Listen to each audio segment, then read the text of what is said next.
We're gamers, we like games, we play games because we're gamers, we got no lives, we got jobs, this is our hobby.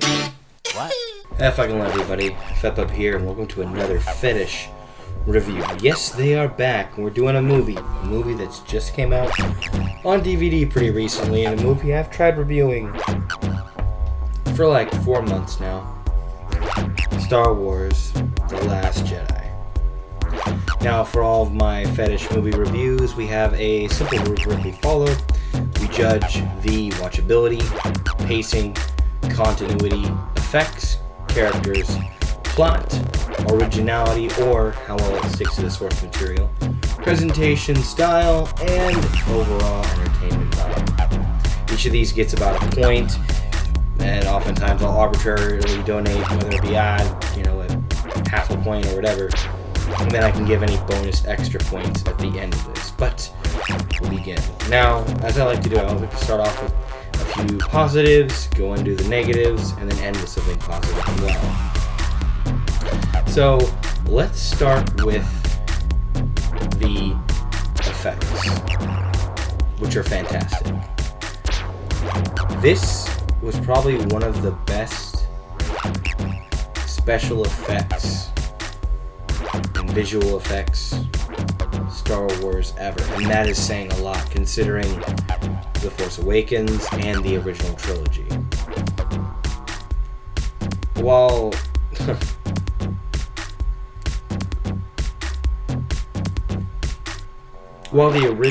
the prequels did have some cool and some higher tech effects and higher budget, obviously, the effects just don't hold up. But for this one, the effects are definitely going to hold up, and it is going to look great for a long time. There's some really great visual scenes. Even the effects for scenes or parts of the film that were cringy when it came to writing or anything like that still looked fantastic. There was a great amount of world building within what little bit of world building there was, and that has to be commended. That deserves it. Another good thing, and this is just kind of as a side note, the music. Even when John Williams isn't on his A game, it's better than the A game of many other composers. So music deserves at least something there. So I'll definitely give an extra point just for that. Next positive thing I'd say is the style and the direction. Rian Johnson, while a terrible writer, at least when it comes to writing episodic Star Wars films, is a pretty decent director and can do some creative writing, and I think he definitely deserves credit for that. While I am never going to enjoy The Last Jedi, I do understand in seeing his talents why offering him his own Star Wars films to write and direct, they're not supposed to be a part of the main storyline, could be a potential creative and profitable venture. So I can see where Disney's coming from here. I don't know not so much Disney, but Lucasfilm. And I think that deserves to be commended. So we've got a couple points there, from that. However, we've got to get into the map. And there's a lot of that. So, first of all, we need to talk about the plot of this film. This film makes no sense. It doesn't follow the plot in continuity with Episode 7. Its plot doesn't make sense within itself. As much as Rian Johnson is a pretty decent, pretty good director, again, his writing style for this was atrocious, and he relied so much on subversion. And subversion is a good tool to use to spice up a film, but subversion is not a good theme for a movie. And subversion was the theme of this movie. That and just completely throwing out the old to make room for the new. And those are not good themes for a Star Wars film. Star Wars themes have always been about essentially empowerment, overcoming difficult obstacles, finding the good in people, very optimistic or very hopeful themes, even in the darker ones.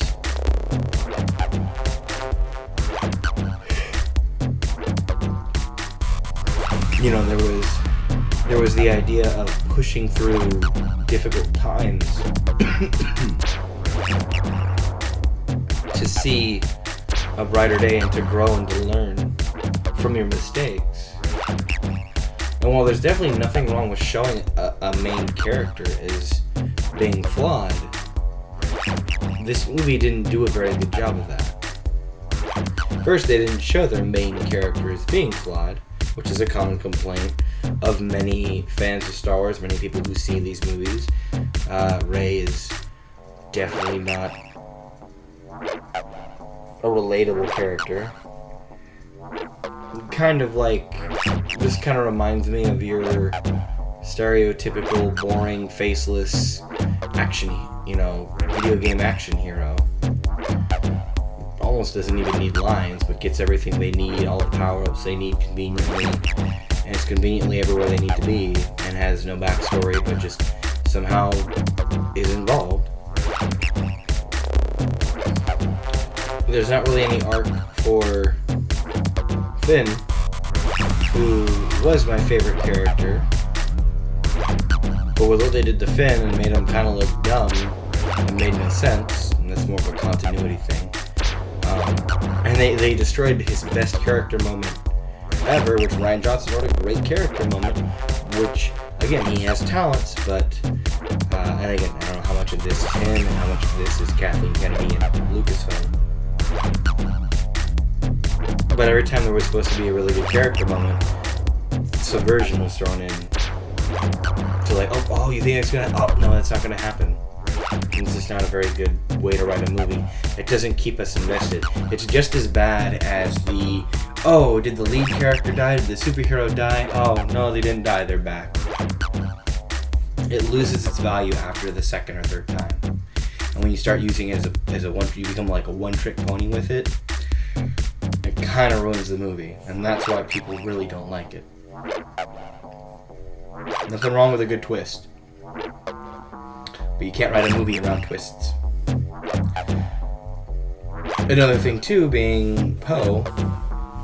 Poe's arc is stupid, and I can get into that at another time, but he's essentially taken from being a leader who's a bit reckless, but has good points, and when he is slightly wrong, or there is something that could be explained a little better, it's not explained to him, he's just talked down to like he's stupid, and then they try and make him out to be an idiot, and then they try and make him out to be an asshole, and then they turn him into an asshole, idiot, pussy, and he ends up getting more people killed, trying to avoid people getting killed. Then when he gets people killed to complete a mission, and the people already knew they were going to get killed, they agreed to be getting killed to complete the mission. So it showed a very low level of understanding of the military and war and how people handle war and just all of that.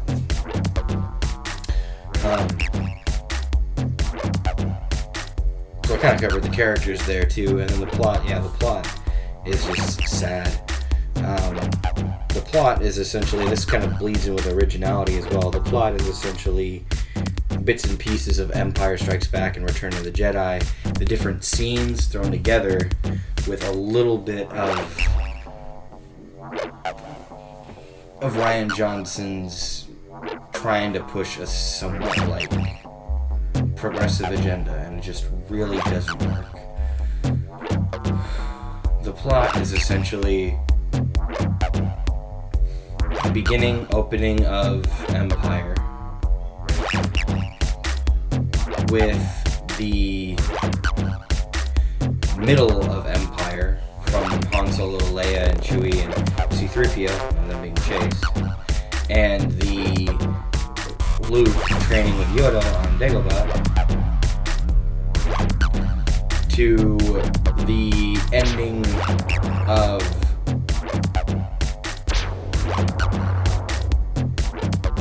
Return of the Jedi, with a showdown between ships and trying to do this and escape here, and the heroes going to the big mega ship, and a showdown, and the big evil baddie being killed, and the other person might turn, kind of, if the Skywalker that's bad might turn to the light side, all that shit. And then it ends with the first half of the beginning of Empire that wasn't shown. So it really wasn't that original. And in the little bits it tried to be, it ironically said, let the past die, kill it if you have to. And it's like, okay, so is it just that you're shitting on every single scene you're ripping off? And that, I think, it's possible. The only real originality is that the chase isn't between, a small, almost not even frigate, and the entirety of the Empire. And there's like that. This time it's a crew, it's actually a small fleet, a cruiser and a handful of frigates, actual decent-sized frigates, almost cruiser-sized frigates, flying through space, trying to outrun on low fuel, and they can't escape.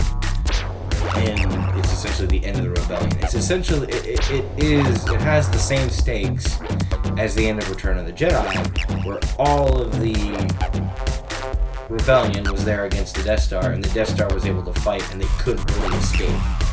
It's the same feel, and they even call back to certain scenes where Snoke was right in front of that weird magnifying glass, and she watches the transports blow up.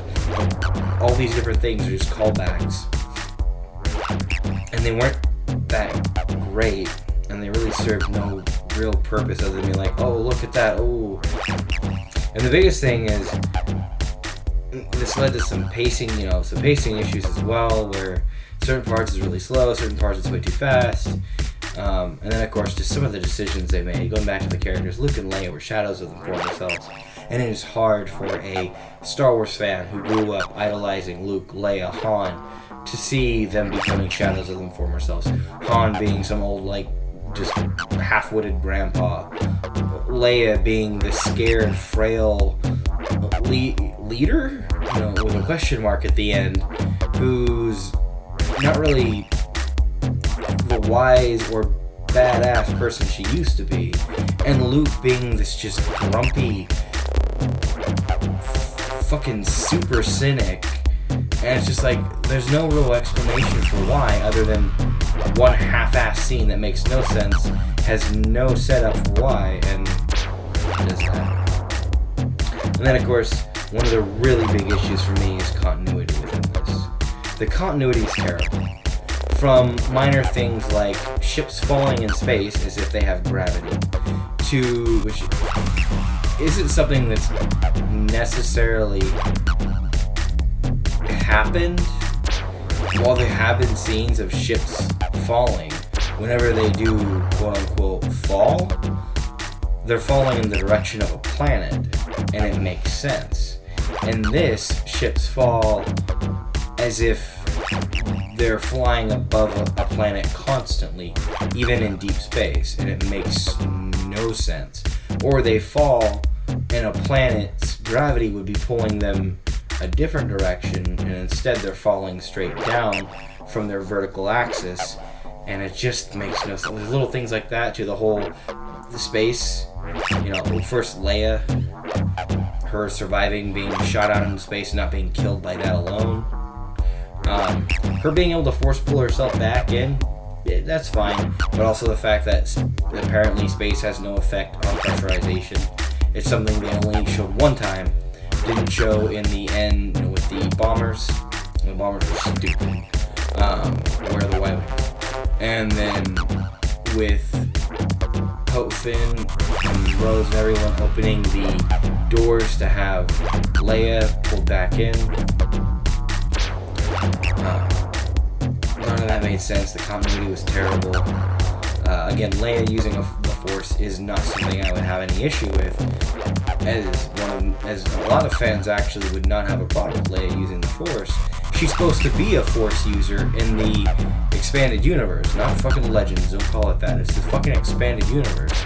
And she's supposed to be able to use the Force, so it's something we expected and kind of wanted to see, but it was done so stupidly that we don't like it. And of course, then there's Admiral Holdo, and there's just a few continuity things that make no sense here. Just a couple brief things. First off, the continuity. When did Hux go from being a young Nazi to a little bitch? Why is it that Finn has essentially cleaned or been a janitor on every single important First Order ship in the short time he's been a Stormtrooper, or been with the First Order? 2 or 3, why was it that Holdo was set up to almost be a spy, and that she ends up being right in the end, but didn't even tell the main staff officers that Leia should have told,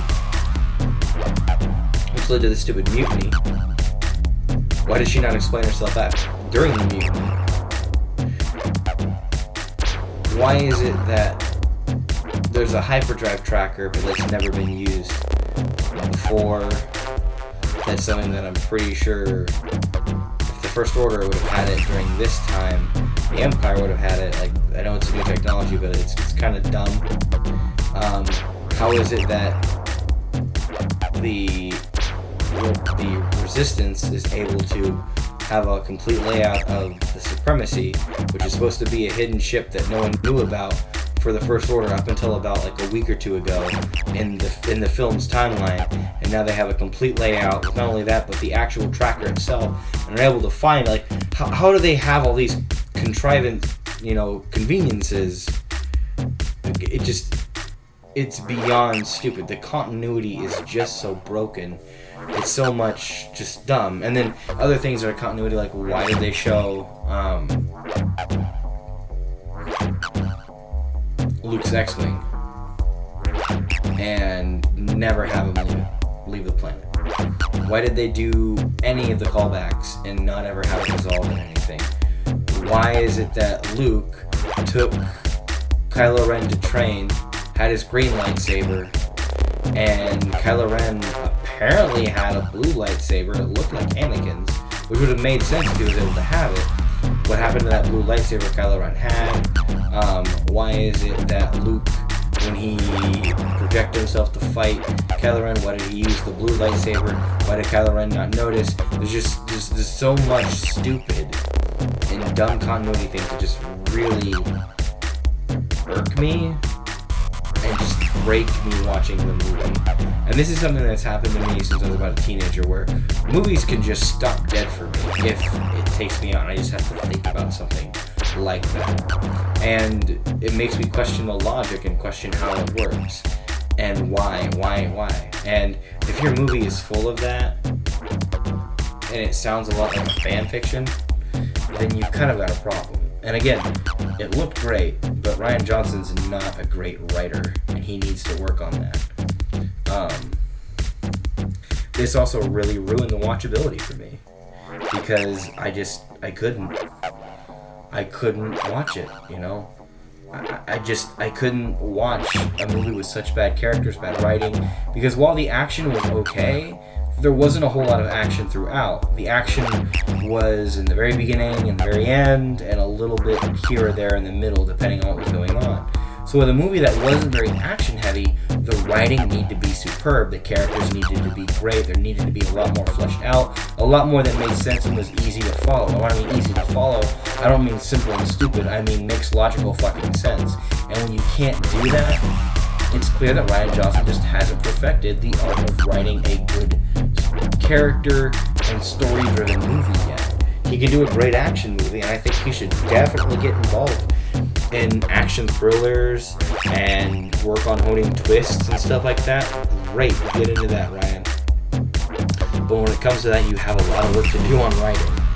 And, you know, I mean, I've covered everything. That just leaves me with entertainment value. And I'm going to give this movie a plus for entertainment value. Not because the movie was entertaining, but because the aftermath was entertaining. This movie caused probably almost as much buzz as the original Star Wars movie back from 1977. Now, I wasn't alive for it, but holy shit, I've never seen a Star Wars movie in my lifetime. None of the 5 that have come out in my lifetime have generated this much buzz.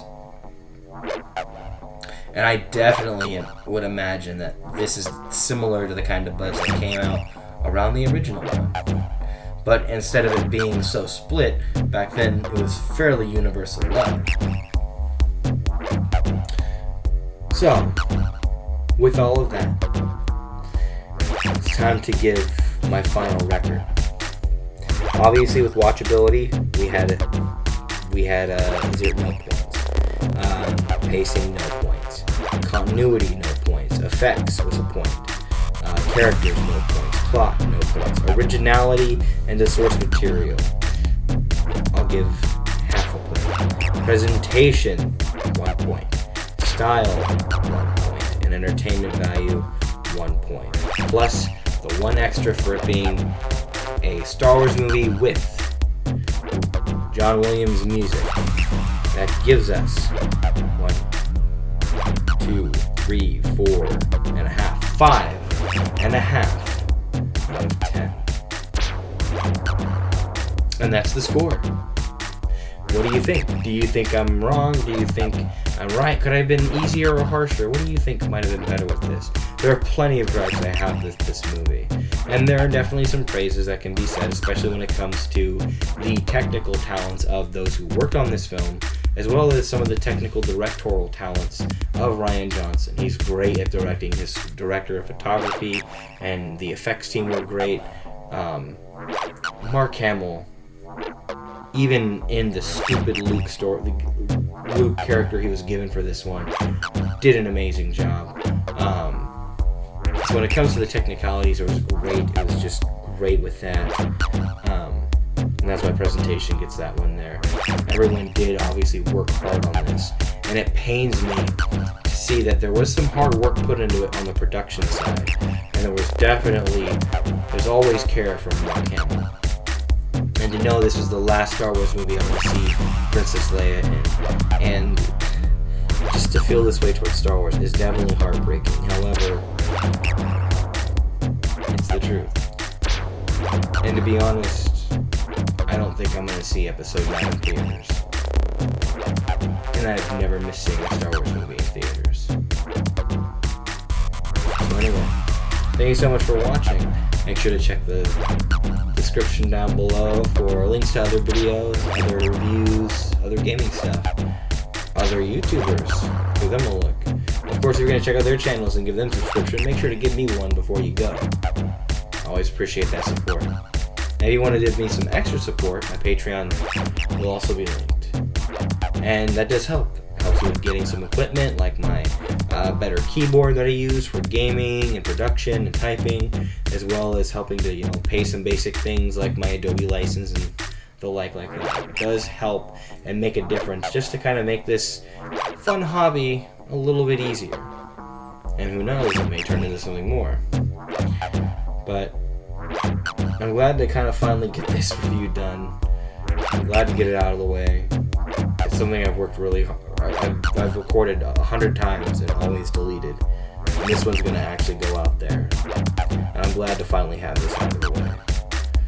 I'll probably be doing another review of Black Panther in the future, getting closer to Infinity War, as well as probably a couple more Marvel movies just to get it done. And then we'll see where we go from there. While we do another game review, probably Turok coming around the corner. So thank you so much for watching. You guys have a good fucking